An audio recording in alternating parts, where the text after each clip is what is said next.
کل کی گفتگو میں یہ کہا گیا تھا کہ اللہ ایک معبود ہے، اس کے سوا کوئی اور معبود نہیں ہے، وہ رحمان اور رحیم ہے۔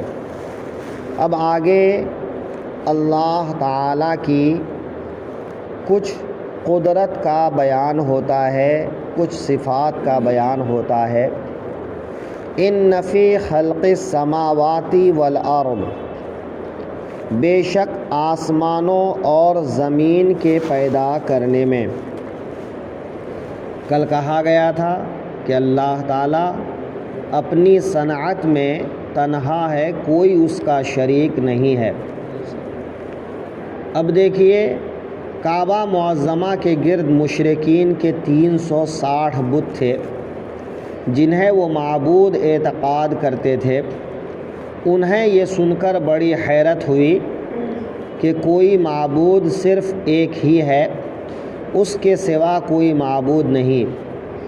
اس لیے انہوں نے حضور سید عالم صلی اللہ علیہ وسلم سے ایسی آیت طلب کی جس سے وحدانیت پر استدلال صحیح ہو۔ اس پر یہ آیت نازل ہوئی اور انہیں یہ بتایا گیا کہ آسمان اور اس کی بلندی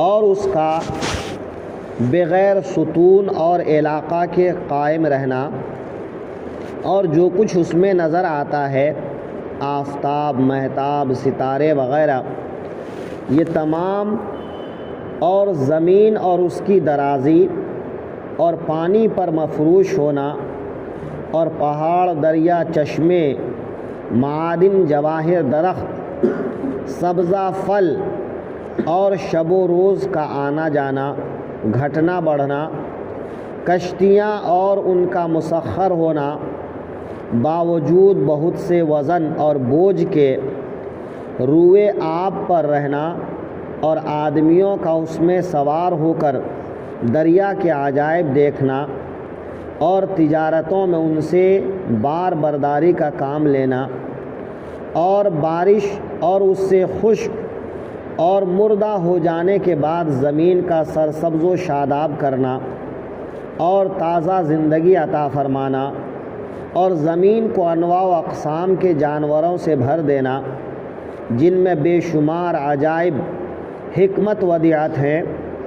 اسی طرح ہواؤں کی گردش اور ان کے خواص اور ہوا کے عجائبات اور ابر اور اس کا اتنے کثیر پانی کے ساتھ آسمان و زمین کے درمیان معلق رہنا، یہ 8 انواع ہیں جو حضرت قادر مختار کے علم و حکمت اور اس کی وحدانیت پر برہان اور قوی دلیل ہے، اور ان کی دلالت وحدانیت پر بے شمار وجوہ سے ہے۔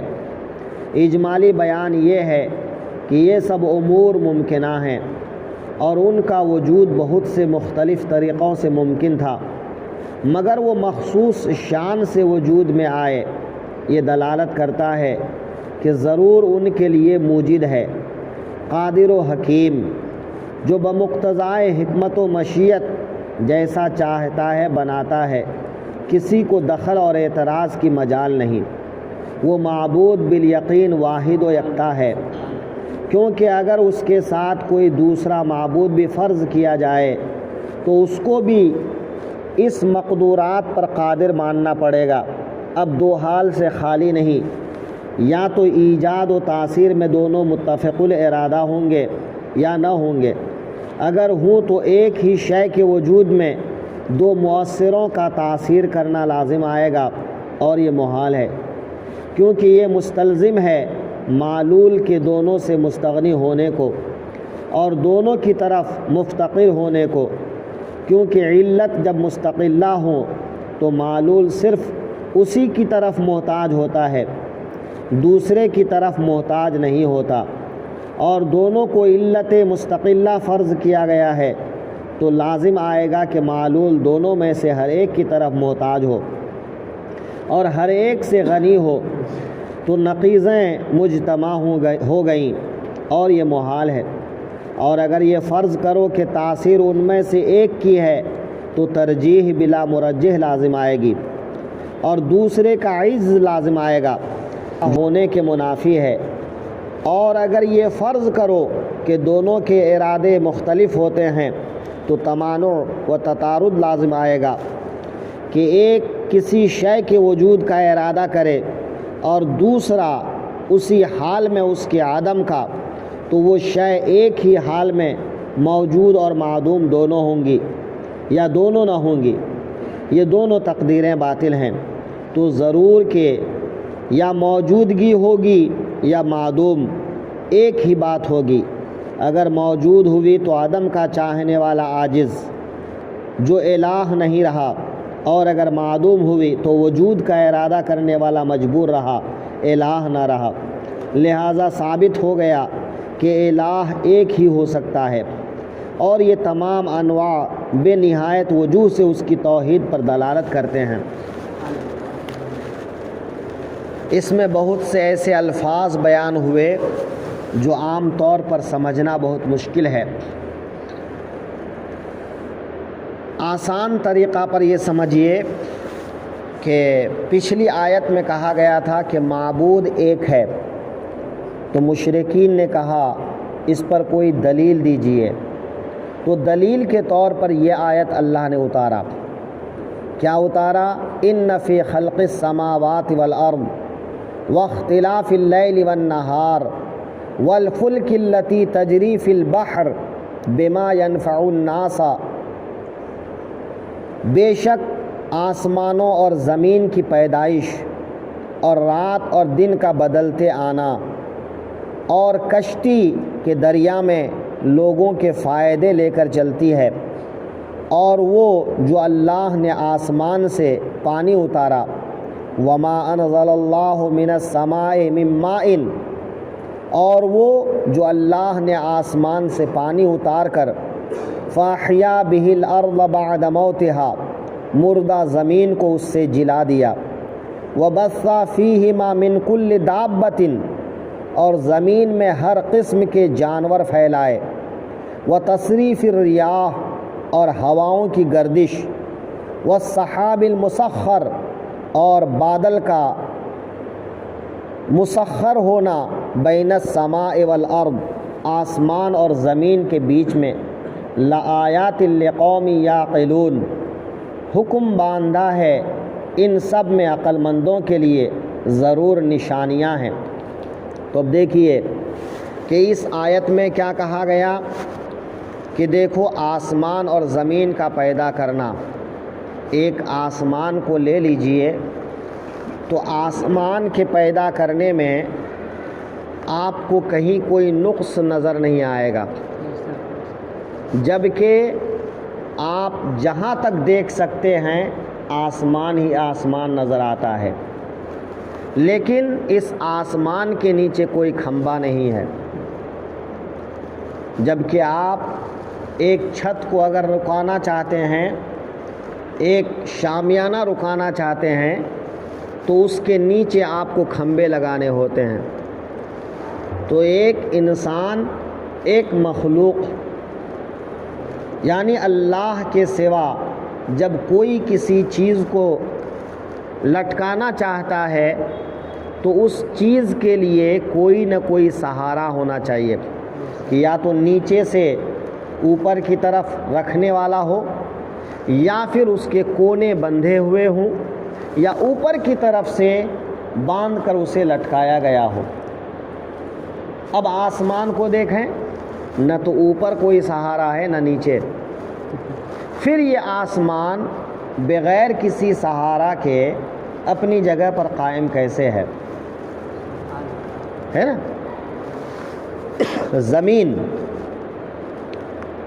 زمین پانی کے اوپر ہے، تو ظاہر سی بات ہے کہ زمین جب پانی کے اوپر ہے تو پانی کے اوپر کوئی چیز ٹھہرتی نہیں ہے، وہ تیرتی رہتی ہے۔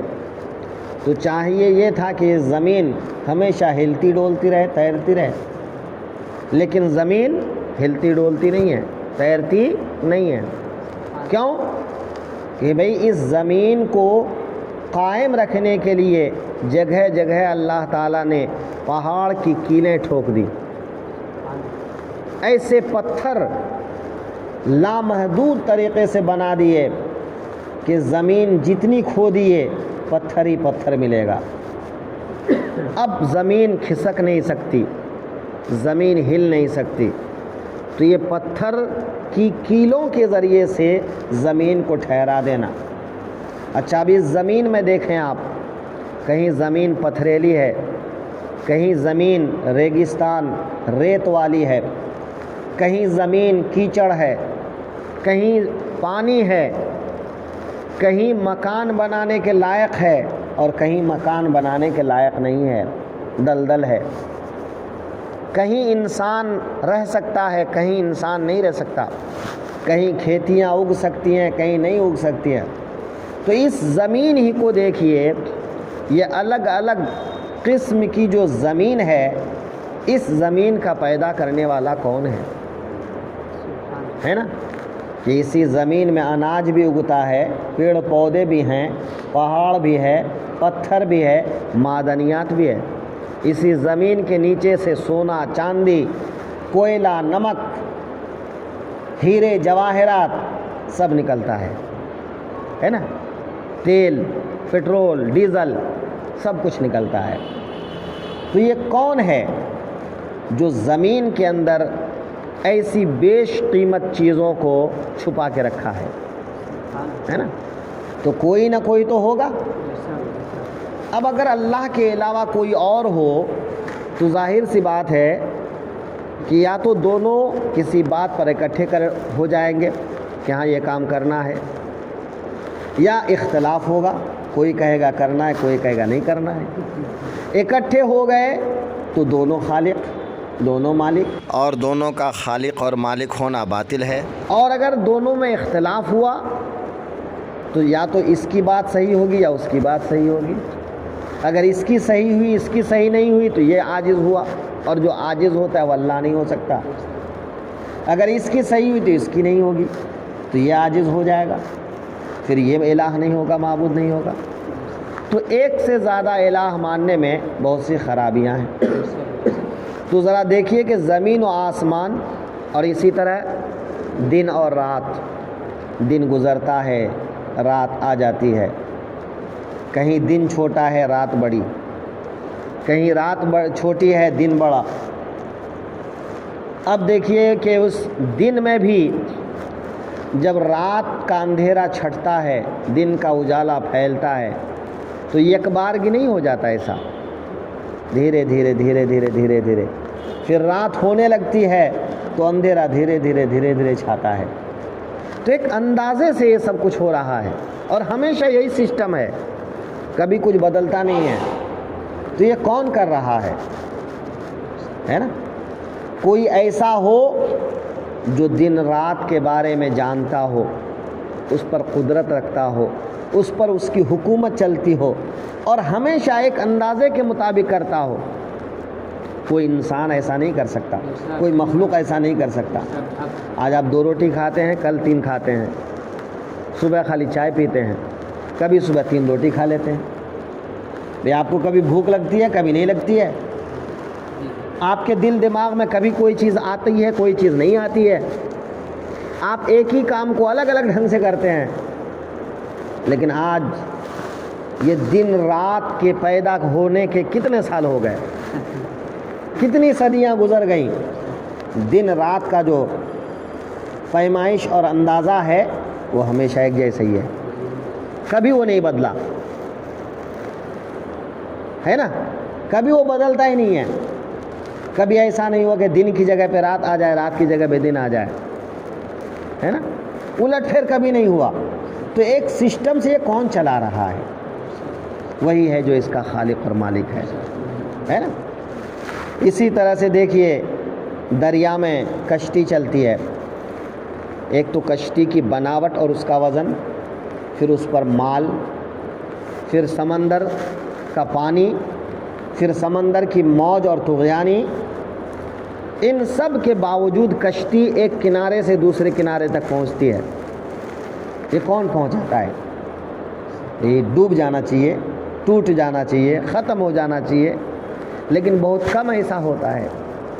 کشتی ڈوبتی بھی ہے تو اس کے کسی نقص کی وجہ سے یا کسی اور وجہ سے، اللہ کی مرضی ہوتی ہے وہ کشتی ڈوب جاتی ہے، لیکن زیادہ تر کشتی پار کیوں ہو جاتی ہے؟ یہ اللہ کی قدرت ہے نا۔ پھر انسان کو کیسے معلوم کہ کشتی بنانا چاہیے، دریا میں ایسے تیرانا چاہیے، ایسے پار ہونا چاہیے، تجارت کا سامان لے جانا چاہیے؟ یہ کس نے بتایا؟ یہ اللہ ہی کی طرف سے تو ہے نا۔ ایسے ہی جو ہے آسمان سے پانی کا برسانا، قحط سالی کے بعد زمین میں اناج کا اگنا۔ زمین میں اگر پانی نہ ہو تو زمین مردہ ہو جاتی ہے، اس زمین میں کچھ نہیں اگتا ہے۔ پھر پانی برستا ہے تو زمین میں ہریالی اگتی ہے۔ تو مردہ زمین کو زندہ کون کرتا ہے؟ جو کاشت کے لائق نہیں تھی اس کو کاشت کے لائق کس نے بنایا؟ اسی طرح ہوا کا چلنا، چوپائے، جانور وغیرہ وغیرہ، تو یہ سب کون کرتا ہے؟ آپ صرف جو ہے گن نہیں سکتے کہ کتنے قسم کے جانور ہیں۔ اللہ نے اتنے سارے جانور پیدا کر دیے، سب کو روزی دے رہا ہے، سب ہے دنیا کے اندر ہیں۔